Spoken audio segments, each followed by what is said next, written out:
Yung panahon na malungkot ka ba at may pinagdaanan ka during the time na na-experience mo yung physical abuse, meron bang taong nandyan para sa'yo? Wala. Sa mga kaibigan mo nung panahon na Kasi yun? hindi ko nga kinukwento.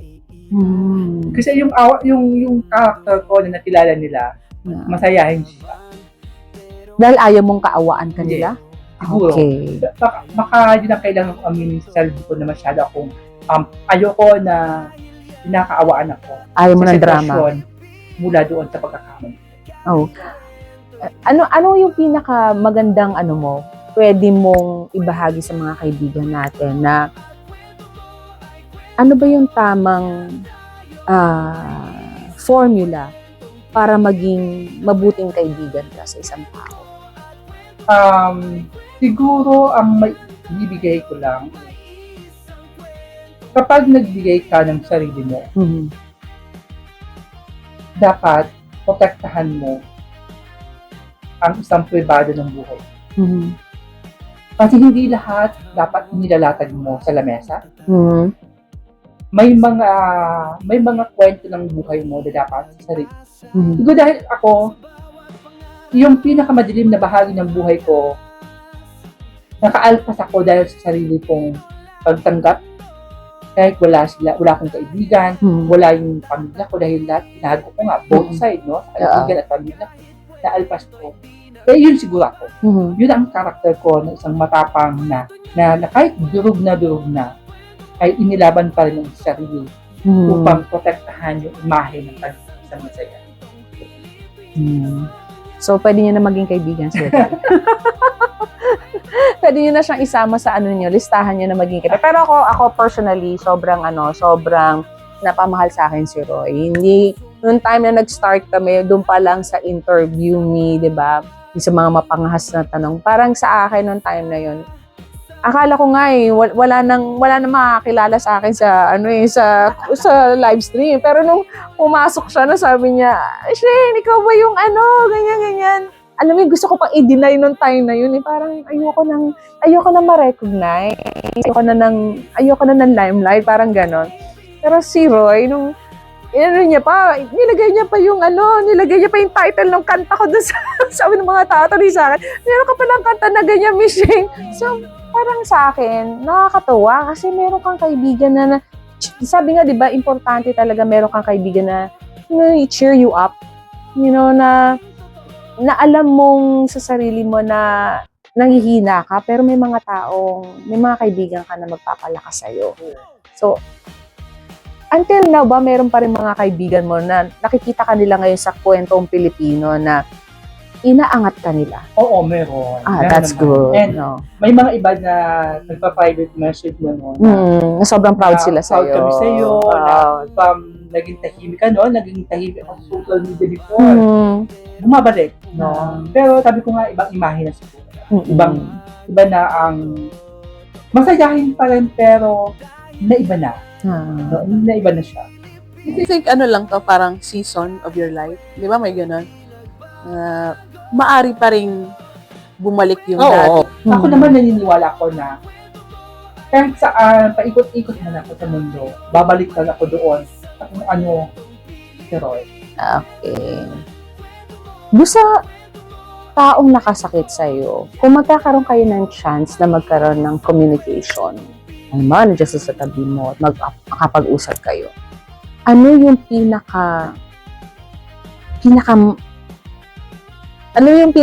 na sabihin sa kanya?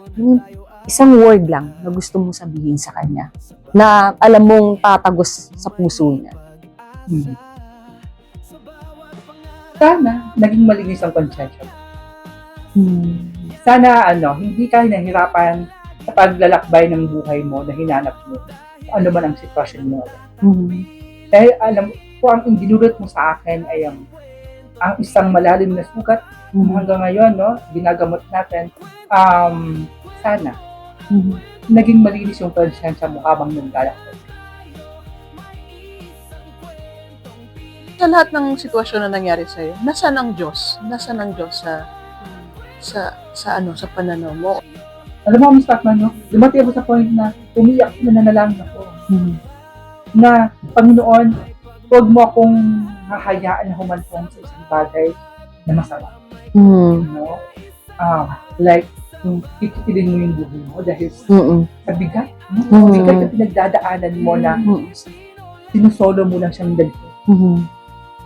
Dahil sa pagkakamad. Hindi ako, kahit pinagdaanan ko yun, hindi ko tinutunan nagmali ako magmahal.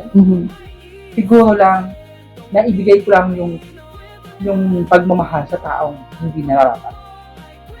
Actually, marami na mga cases na ganyan. Hindi lahat ng tao kasing tibay mo. Hindi lahat.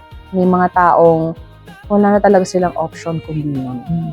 Kung bibigyan ka ng pagkakataon at maging sabihin na natin, ikaw ang representative para sa mga taong ganong pinagdaanan. Ano yung pinakamagandang word mo para sa kanila? Para hindi sila humantong dun. Siguro, kung nararamdaman ninyo yung paghihina at kailangan nyo ng tulong, humingi kayo ng tulong. Pero kapag nararamdaman mo na nanghihina ka, pero kaya mo siya, gawin mo. Pero wag kayong hahantong doon sa pag-iisip na putulin ang buhay mo. Ito. Dahil hindi yun ang tinakda para sa'yo. Kailangan lumaban. Pero I can say it takes a lot of love, power, God's guidance para maging ganyan kakatibay. Oo, siguro. Oo. At saka maraming mga taong takot ngayon. Takot na ma-expose sila na ito yung pinagdadaanan nila. Takot sila na mapag-usapan. Wala silang boses. Kaya dapat talaga merong mga taong susuporta sa kanila eh. Saka hindi masama ang kausapin mo ang sarili mo sa madilim na bahagi ng buhay. Na habang nakikipag-usap ka, tumatagos siya sa Diyos. Oo. Na kahit mukha ka ng tanga sa tingin mo, gawin mo, kausapin mo sarili mo. At saka maraming mga helplines, di ba? I-ano na rin natin, promote na rin natin. Marami na rin mga helplines na pwede nating tawagan, especially yung mga cases ngayon na alam natin na medyo tumataas na rin ng suicidal cases sa Philippines. And marami na rin mga battered women, battered men na nga, meron na rin ngayon. So, maybe you can check yung mga hotlines na yan para kahit pa paano maibsan yung mga nararamdaman niyo at makatulong din sa inyo. Diba? And kanina, na-mention mo nga naman na bahagi ka ng LGBT community, diba? Dumating ba sa punto ng buhay mo na hinanap mo rin na magkaroon ka ng anak? Oo naman. Noong nagkaroon ako ng huling relasyon sa isa ng kolehiyo, sabi ko siya na yung gusto ko maging nanay. At gusto ko magkaroon ng mga anak na ako yung papaligo, ako maghahandog sa... Pero dahil na nagkaroon kami ng pansamantalang break-up, dahil nag-review ako noon sa Manila, hindi ko na siya nabalikan. And nung bumalik ako, meron na siyang pa.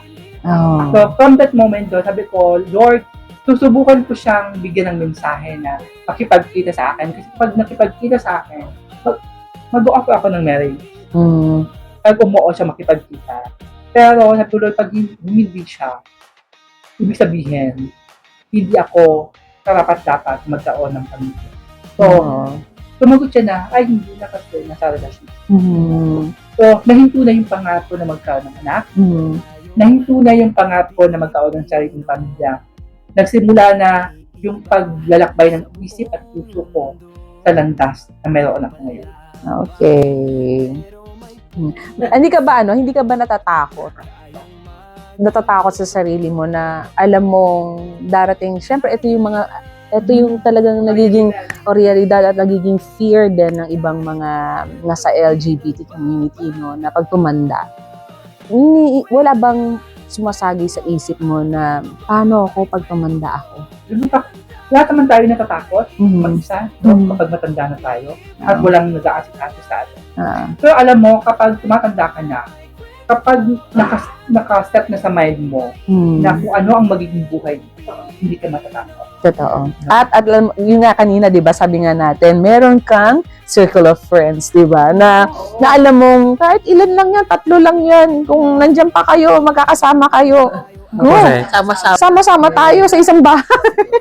Parang tayo. Oo, di ba? Parang tayo yun siya. Parang tayo yun siya. Pero ito medyo fun, ito pinaka-isa sa mga question na medyo masaya ito eh. Pero alam kong masasagot mo naman to. If given a chance na binigyan ka ng pagkakataon na sumali sa isang beauty pageant. Okay. Sa isang beauty pageant. Ano yung gusto mong maitanong sa'yo ng mga judges o ng judge na yun din na masasagot mo at ano yung isasagot mo? Ano yung question na gusto mong ibato nila sa'yo? At ano yung, syempre ready ka, di ba? Minsan may mga moment tayo nyo sa loob ka ng bahay, ito yung gusto mong tanong at ready ka sa sagot na yan. I-share mo sa amin yan. Halimbawa, no? Ay, dapat may ano dapat. Hindi pwede yung nakaupo na ganyan. Dapat kailangan may ano yan dapat. Ay, oo.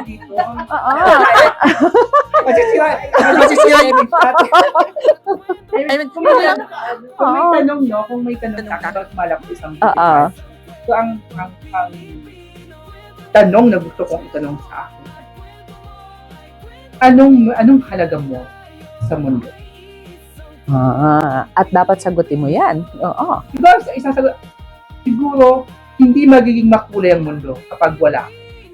Ay, wala na. Silvers na. Pakat na. Diba? Yun naman talaga dapat makulay. Lahat tayo, bawat individual, tao sa mundo to. Kapag ibig sabihin na buhay ka dahil isa ka sa mga kulay na nagpapakita sa kulay ng mundo. Tama. Pasok na pasok talaga ang ano, no? Rainbow ng LGBT, Grabe. Oo. Ngayon, ito siguro ito na yung pinaka final na tanong ko para sa'yo. Hanggang kailan mo naiisip na magtatagal itong kwentong Pilipino?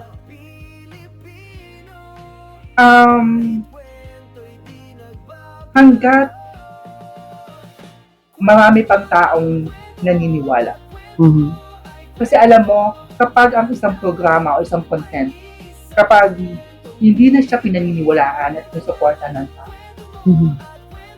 doon na rin dapat isuko mo na rin. At gumawa ka ulit ng isang bagong daan na kung saan muling titingkad ang pangalan mo. Ladies and gentlemen, Buroy. At suportahan po natin ang kwentong Pilipino. At suportahan din po natin ang mga bawat tao na may kwento sa programang ito. Nandyan, saan papunta ang kwentong Pilipino this 2026? Yes. Ano ang mga plano mo? Yes. Saan na no, up na plano ko? Bahagi pa rin kayong dalawa. Shane and Fatima, no? Sana sa unang anibersaryo ng kwentong Pilipino. Magkaroon tayo ng mini concert. Hindi ba sa beach tayo? Nararampa tayo na naka-two-piece tayo. Sasabihin natin doon. Malay natin, di ba? Pangarap ko, magkaroon ng isang show na nagpapakita ng mga kwento at talento sa unang anibersaryo ng kwentong Pilipino. Pangalawa, tayo ay unti-unting nakakapasok sa mundo ng industriya na kung saan magkakaroon tayo ng mas malawak na koneksyon. And sana, makapasok tayo kahit sa alinmang telebisyon. Nakakapasok yan, manifesting. Sabi ng mga Gen Z, manifest, di ba?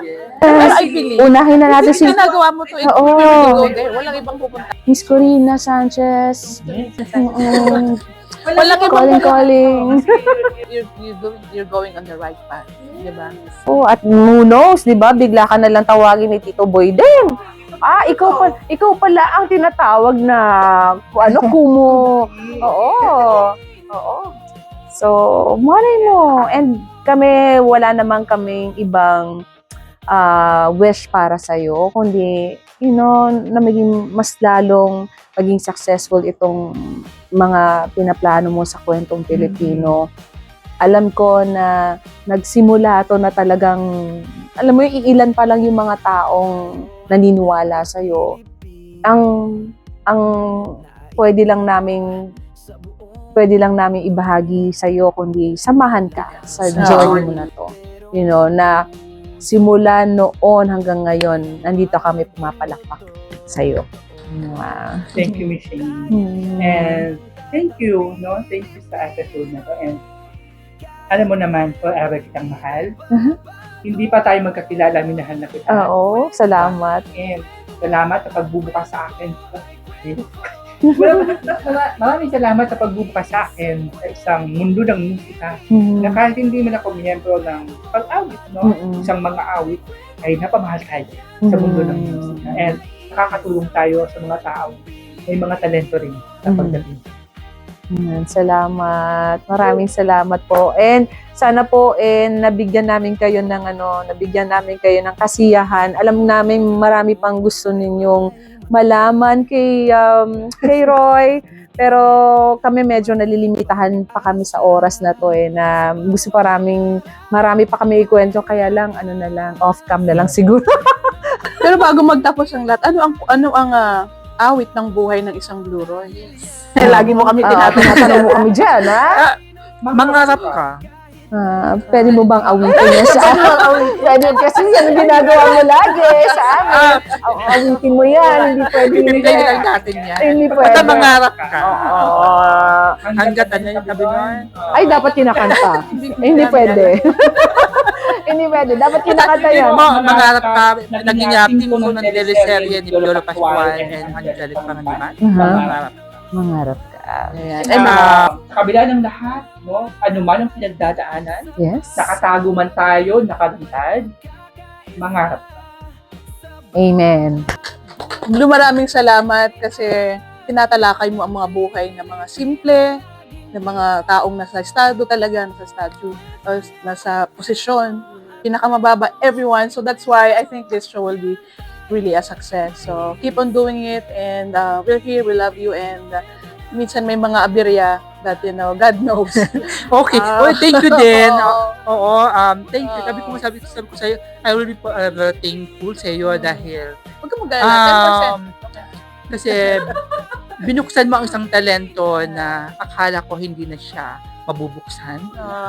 So, panibagong kwento ng buhay ko na sa pamamaraan nito, kahit papaano pala, is nakakatulong na tayo. And I'm so happy. It's my honor. Happy birthday! Happy birthday to Maraming salamat po sa inyo lahat. And thank you for having us here. Gabi, kami ang napili mo para mag-interview sa iyo, ha? Siyempre, Malaking ano yun sa amin. Oo, pwede naman siya. Oo, pwede naman ng ibang staff mo na pwede mag-interview kung sino man mga nakilala mo mga malalaking na rin, pangalan sa industriya. Pero Siyempre, mas binigyan mo kami ng pagkakataon. mas komportable, mas tiwala. And siyempre, gusto ko rin iparating sa mga kakwentong Pilipino na kahit tayo ay nagiging isang matanong sa pakikipagpanayam. Kaya isipin niyo po lagi na ang bawat kwentong niya ilalahad ko. May kwento rin ako na maaaring yung kwento ko sa pamamagitan ng pagtatanong ay mag-iisang refleksyon ng bawat isa sa atin na hindi porket laging nakangiti at hindi porket laging umiiyak ay mamalungkot ay masaya. Sadyang may mga taong matatag lang ang kalooban upang manatili sa isang imahe na dapat nakikilala sa kanila. Totoo yan. Kaya, mabuhay ka. Ayan. Mabuhay ka. Congratulations sa Kwentong Pilipino. Alam namin marami ng mga natatanggap na recognitions ngayon. So, grabe, you deserve that. Bunga yan ng mo, pagmamahal mo. 2026, may mga may mga abangan po kayo. Ayan. 2020. Abangan nyo na yan. Okay. At aabangan natin lahat. Ako na magsasara ng ating. Yes! Oo, ikaw na. Dahil ikaw naman talaga ang man of the hour. Oo. Mga kakwentong Pilipino, nais ko pong pasalamatan, Miss Fatima and Miss Kane. Yeah, Sa thank episode you! ko na kahit nagdaan na yung aking kaarawan ay naging bahagi po ng ating episode ngayon. Siyempre, ang layunin po ng episode nito ay ipagdiwang po ang aking kaarawan. Siyempre, ibahagi din po ang ilan sa mga kwento ng aking munting kasaysayan, no? Alam ko na may maraming magtataka, lalo na doon sa isang critical na issue na pinagdaanan natin. Ako po yun. Maaaring naangkop sa personalidad, puso at karakter ko po ang naging decision ko. Pero kapag ang pinagdaanan ko po ay pinagdaanan mo, at tulad ng sinabi ko kanina, kapag kayo po ay nanghihina, kung saan po kayo makakaalpa, yun po ang tahakin ninyo. Nagkataon lang po na ang pinahako po ay isang tugal at lakas ng loob para sa self. Muli, Miss Shane and Miss Fatima, thank you. Thank you din. Mga Kalbing Pilipino, hanggang dito na lamang po ang special na edisyon ng Kwentong Pilipino. Kasama po ako si Blue Roy. Hanggang sa muli, magkwentuhan po tayo at liliparin natin ang panibagong yugto ng Kwentong Pilipino. Sa bawat ngiti, may pag-asa. Sa bawat pangarap